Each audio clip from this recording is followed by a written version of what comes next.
Namiot, który widzicie na moim Jimnym, to model Alduo firmy Snailer. I dzisiaj opowiem wam trochę o nim. Opowiem wam, dlaczego zdecydowałem się akurat właśnie na twardą skorupę, dlaczego na tego producenta, jak go zamontowałem oraz opowiem wam o wszystkich wadach i zaletach tego rozwiązania, ogólnie o namiotach w twardej skorupie, no i zaprezentuję wam wszystkie elementy i feature'y, które posiada ten namiot.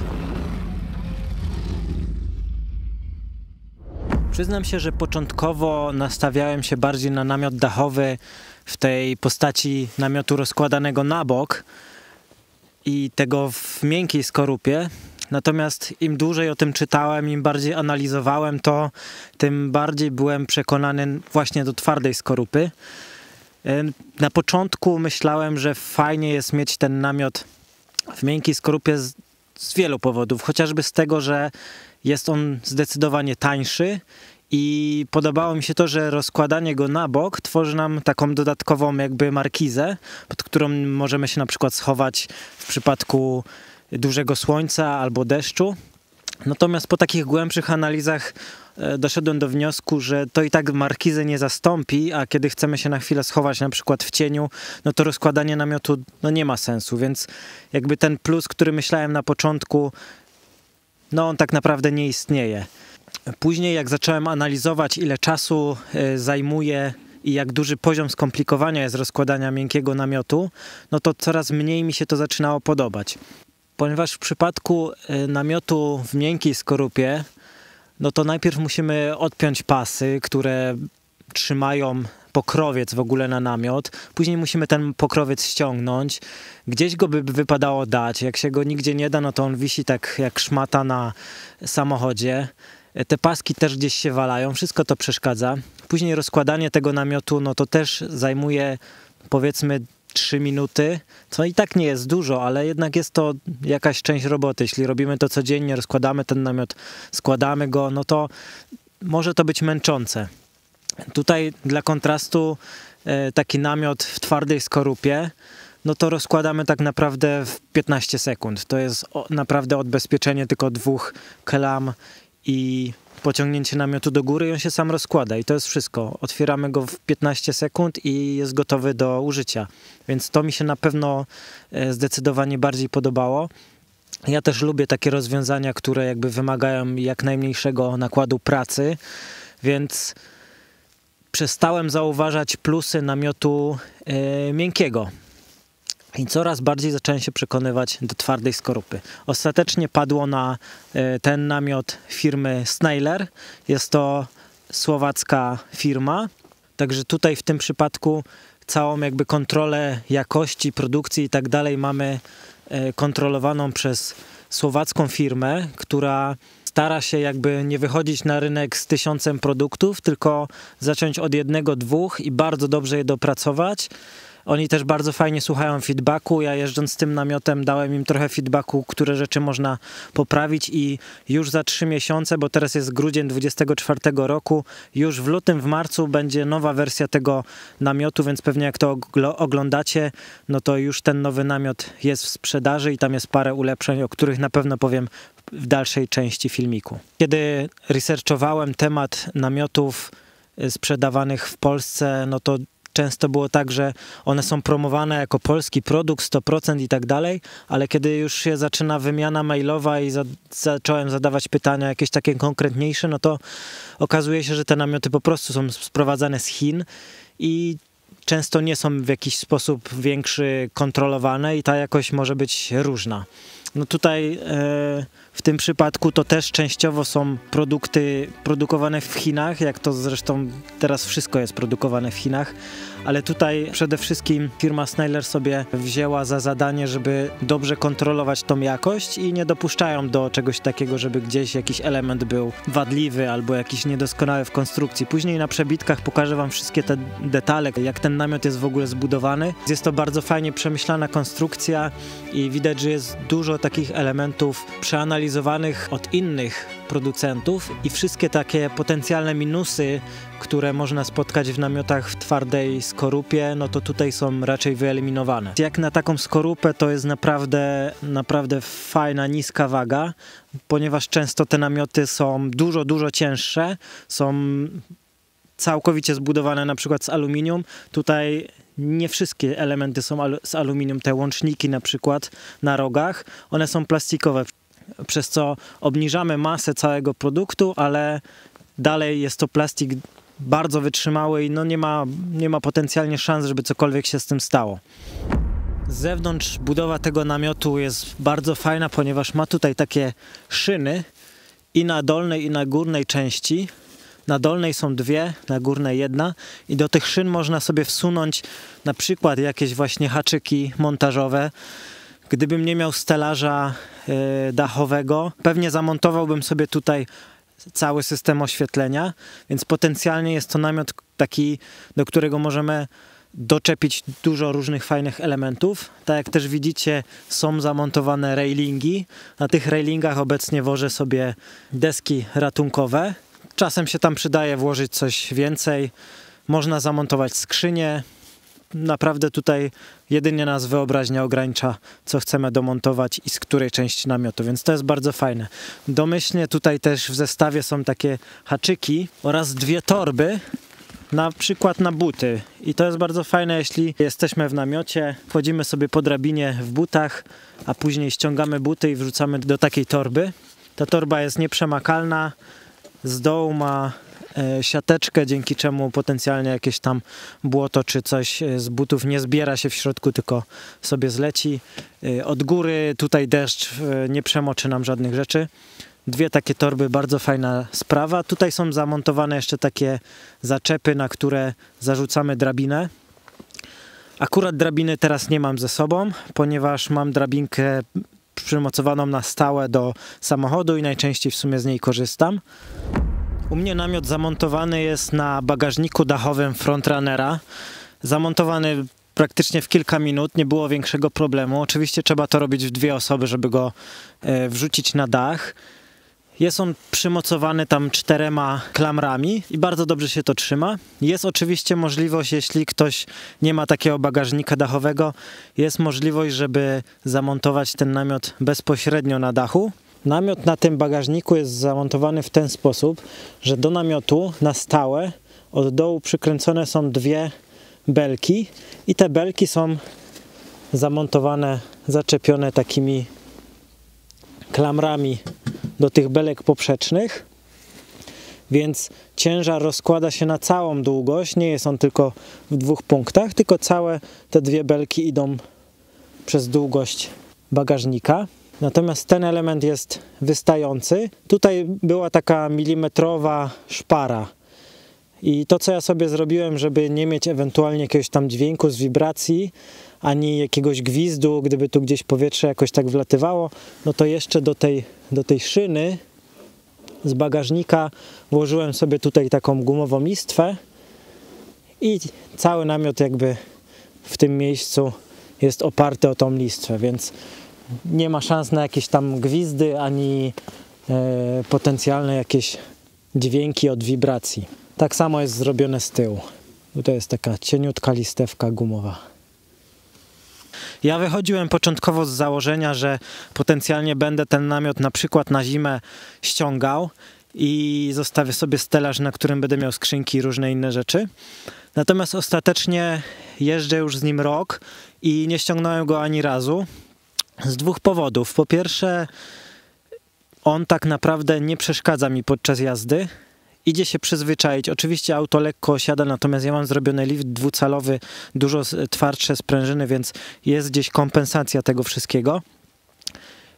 Nie szumi on, nie ma jakiegoś hałasu, nie przeszkadza on jakby w jeździe, więc nie widzę konieczności tak naprawdę ściągania go, ani też nie mam za bardzo możliwości, bo idealnie byłoby mieć garaż, zapiąć to pasami, podnieść i nie bawić się z tym, a tak naprawdę no to ja bym bardzo dużo roboty tutaj musiał włożyć, żeby go ściągać i zakładać, a też jeżdżę często na jakieś weekendy, w góry, No i faktycznie, pomimo tego, że myślałem, że będę go ściągał na zimę, no to jak widzicie, teraz jest śnieg i nie ściągam go. Tak naprawdę to jest namiot wielosezonowy i bez problemu można przy niskich temperaturach w nim spać. Na razie najniższa temperatura, w jakiej spałem w tym namiocie, było minus chyba 5 stopni. Miałem wtedy oczywiście Webasto podłączone i była petarda, było naprawdę super. Myślę, że nawet bez Webasto przy dobrym śpiworze byłoby bardzo znośnie. Natomiast tutaj też dostałem informację, że będzie w sprzedaży dodatkowa taka warstwa insulacyjna, którą zakłada się do środka do namiotu i ona naprawdę powinna trzymać temperaturę na tyle, że będzie można spokojnie zimą, nawet bez Webasto, sobie spać w tym namiocie. I pokażę wam teraz, w jaki sposób otwiera się taki namiot i zaprezentuję, jak szybkie i łatwe to jest.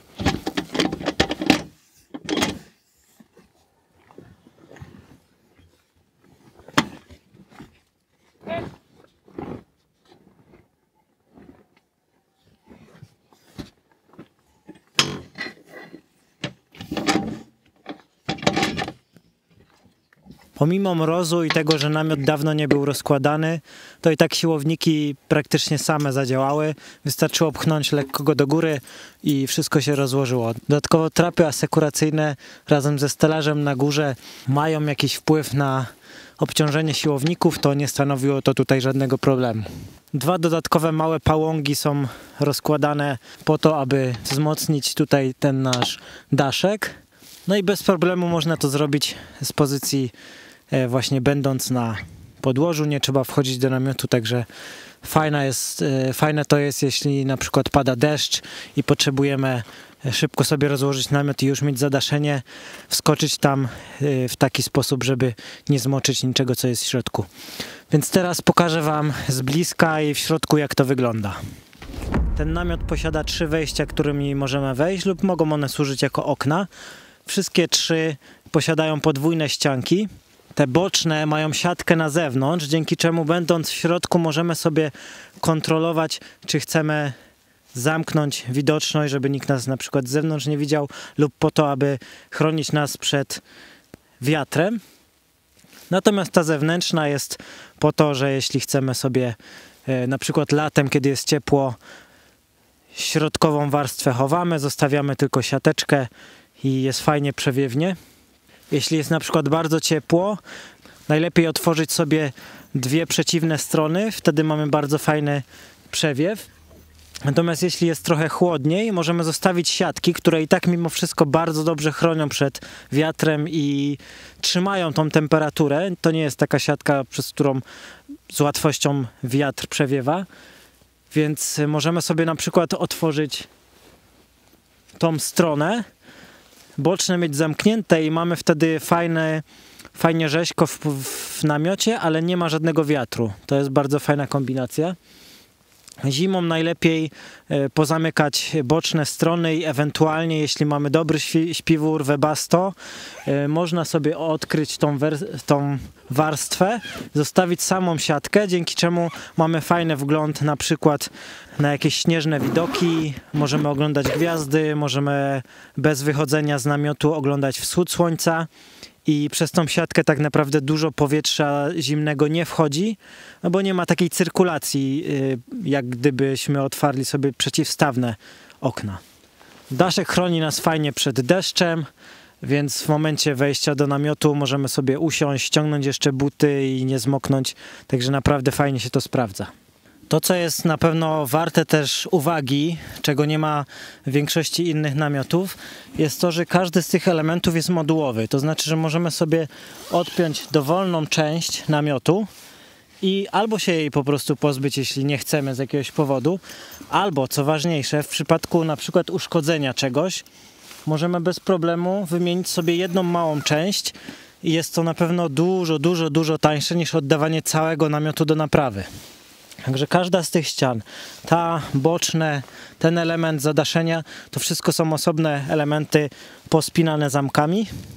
I to jest na pewno bardzo fajna decyzja przy robieniu takich namiotów. Tak jak widzicie, ja sobie wlazłem tutaj po mojej drabinie z frontrunnera. Jest ona dla mnie wystarczająca, żeby szybko wejść i wyjść z namiotu. Dodatkowo można zawsze się podeprzeć na oponie zapasowej. Drabina oczywiście jest dołączona do namiotu. Jest ona bardzo fajna, szybko się rozkłada, natomiast no ja nie korzystam osobiście. W środku namiotu zmieszczą się bez problemu dwie osoby. Ja mam 1,81 m i jestem no tak na styk, żeby mieć duży komfort. Jeśli ktoś by miał 2 metry, to mógłby troszkę tam gdzieś piętami już mieć troszkę problem. Natomiast nie jest to niewykonalne. Oczywiście możemy zawsze się troszkę na bok ułożyć i wszystko będzie spoko. Myślę, że nawet osoba 2,20 po przekątnej, gdyby sama tu spała, to bez problemu się wyśpi. Tutaj jeszcze chciałem wam pokazać.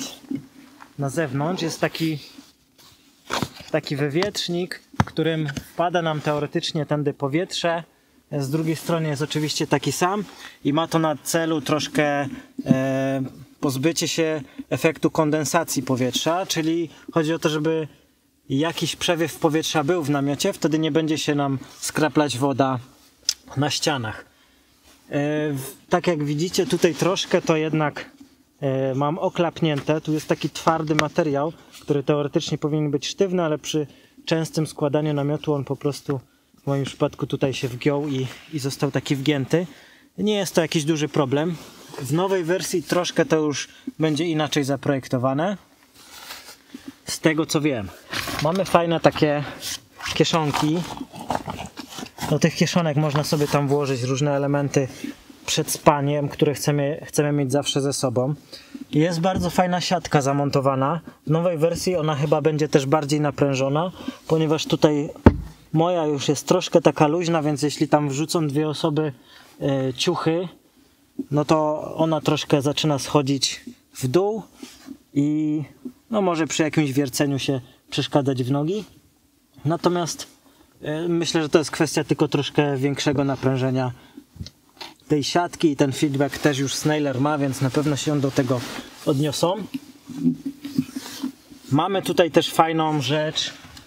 Domyślnie jest zaczepiony taki pasek LEDowy i ten pasek LEDowy możemy sobie wpiąć do powerbanka. Tutaj mamy kabel USB.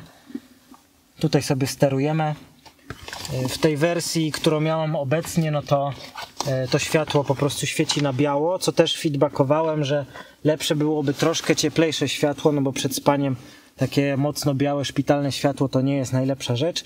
I faktycznie w nowej wersji już będzie cieplejsze i możliwość włączenia czerwonego światła, co w ogóle jest mega super sprawą, ponieważ jeśli nocujemy gdzieś latem, gdzie są owady, włączenie czerwonego światła zapewnia nam, że te owady nie będą lecieć do światła, bo one nie widzą po prostu czerwonej fali. I to jest super, bo my będziemy mieli jasno, a nie ściągamy żadnych owadów. Więc to też feedback, który sobie tutaj Snailer wziął do siebie i na pewno wielu osobom się to spodoba. Jeśli chodzi o wykonanie tutaj, no to wszystko jest naprawdę bardzo fajnie porobione. Każdy z zamków jest zakryty jeszcze taką dodatkową warstwą materiału, więc wszystko tutaj jest jakby szczelne. Zamki są podklejone dodatkowo, co też zabezpiecza nie tylko same zamki i jakąś tam ewentualną potencjalne jakieś przemakanie czy coś takiego. Nie ma szans, żeby tutaj to przemokło. Wszystko jest fajnie pozaklejane, wszystko jest szczelne, wszystko jest szyte i tak jak mówię właśnie jeszcze doklejone taśmą, więc nie ma prawa tu się z tym tak naprawdę nic stać.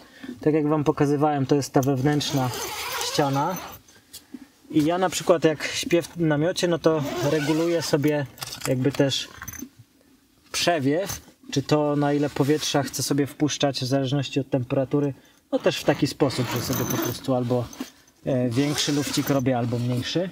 Na przykład latem, jeśli jeździmy, no to można sobie to całkowicie zwinąć.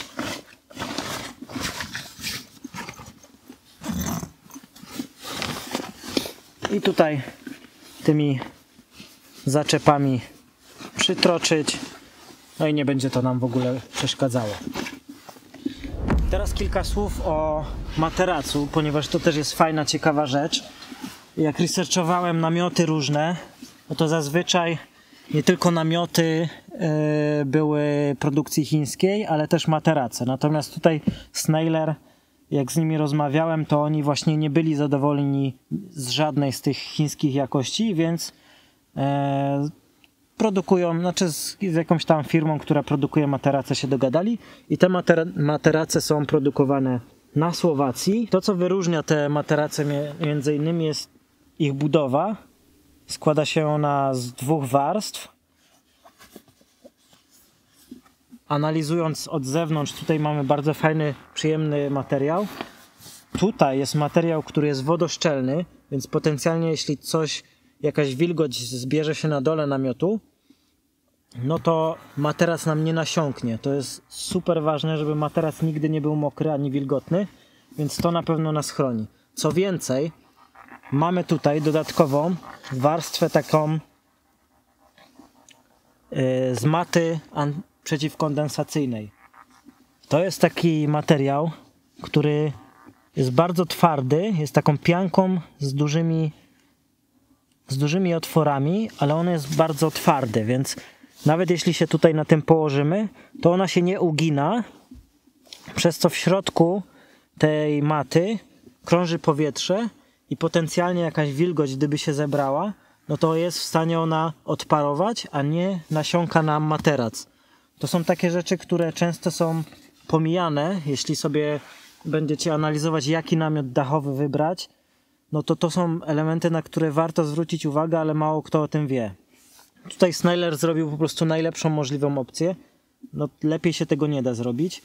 Cała ta część aluminiowa jest pokryta takim bardzo przyjemnym w dotyku materiałem i to też chodzi o to, żeby potencjalnie, jeśli znajdzie się tu jakaś wilgoć, żeby ona nie pływała nam, żeby nie robiło się jakieś kałuże, tylko ten materiał sobie zaabsorbuje tą wilgoć i zacznie ją odprowadzać dzięki tym kanalikom.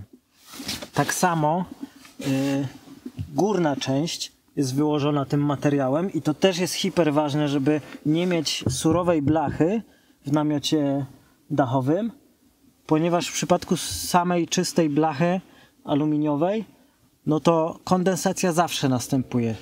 To jest rzecz, której nie da się wyeliminować, ponieważ oddychamy, jest para, różnica temperatur i tak dalej i zawsze się będzie skraplać. Natomiast tutaj nie będzie się nam skraplać ta woda i spływać prosto do nóg, tylko będzie się ona zatrzymywała w materiale i po tym materiale nie będzie ściekać, tylko będzie miała czas, żeby odparować i zniknąć. Więc spałem już w namiocie w naprawdę różnych warunkach.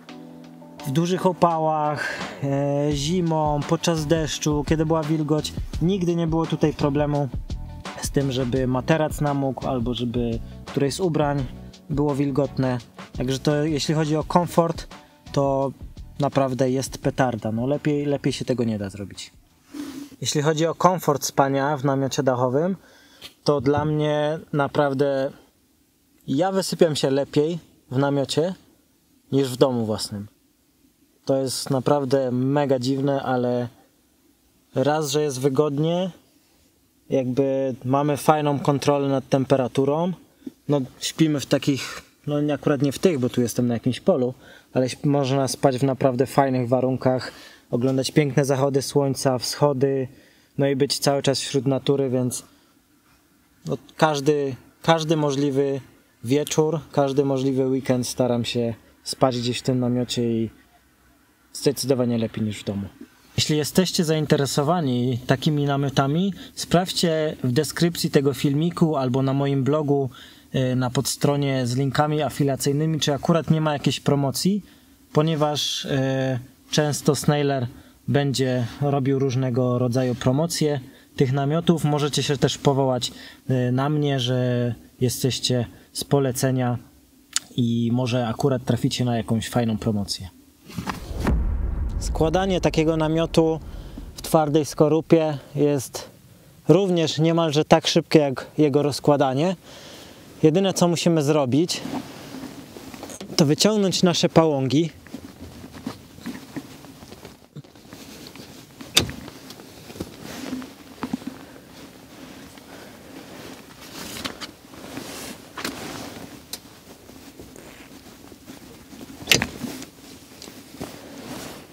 Następnie mamy taką linkę gumową,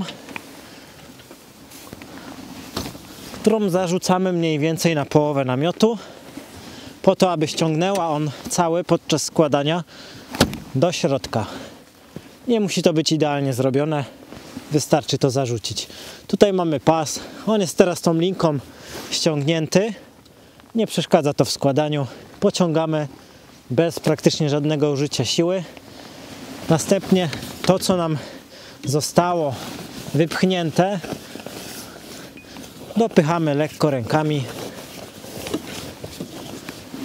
Gdybyśmy mieli zostawione otwarte drzwiczki, ten namiot nie wyszedłby tutaj nam na boki.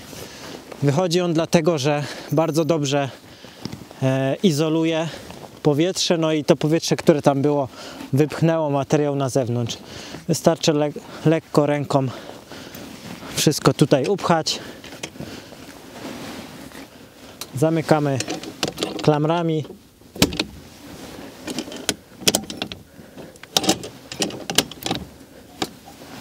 I namiot jest szczelny. Jest w twardej skorupie, więc żaden deszcz, żaden pył, ani nic, co może zagrażać, że wleci nam do środka, no nie ma prawa tutaj wlecieć. Jest bardzo fajna, gruba uszczelka na łączeniu. Wszystko jest tak zrobione, przemyślane, żeby żadna woda z zewnątrz nie miała prawa się dostać do środka. Ja ten namiot ochrzciłem bojowo na wyjeździe do Włoch i podczas powrotu przez cały czas jechałem w tej wielkiej ulewie w 2004 roku, która była nazwana Boris, coś tam Boris. No i w tym Borisie, w tej wielkiej ulewie, w tym wielkim wietrze jechałem z tym namiotem. Nic się nie stało, nie wpływało to jakoś bardzo na jakość jazdy. Wiadomo, że przy bardzo dużych podmuchach wiatrów, jakie tam były, dochodziły prawie do 100 km na godzinę, no to ten namiot, no było trochę czuć, że jest podwiewany od dołu, natomiast nie wpłynęło to jakoś znacząco na jakość jazdy. W normalnych warunkach, gdzie nie ma wielkiego huraganu, jest to niemalże nieodczuwalne, że mamy ten namiot. Nieznacznie wpływa na spalanie. Oczywiście to wszystko będzie zależeć od samochodu, od kształtu, od tego, jak to powietrze się rozkłada i jak działa aerodynamika w danym pojeździe. Natomiast ja zauważyłem, że tu mam spalanie z tym namiotem około pół litra więcej. Litr to chyba bym przesadził. Około pół litra większe spalanie, takie średnie. Więc nie jest to aż tak duże spalanie, żeby też kombinować i ściągać ten namiot co kilka dni i zakładać go na weekendy. To by dużo więcej czasu trwało i dużo bardziej byłoby kosztowne niż pół litra średniego spalania. To już koniec tej recenzji. Jeśli chcecie troszkę więcej informacji, mojej opinii i bardziej szczegółowych opisów wszystkich elementów i wszystkich tematów dotyczących tego namiotu, możecie zajrzeć na mojego bloga. Tam też jest recenzja tekstowa i tam trochę głębiej wchodziłem w tematy. Więc jeśli coś Was zaciekawiło, a chcecie dowiedzieć się więcej, zapraszam tam na bloga albo piszcie w komentarzach, jeśli macie jakieś pytania. Bardzo chętnie odpowiem. Także narka.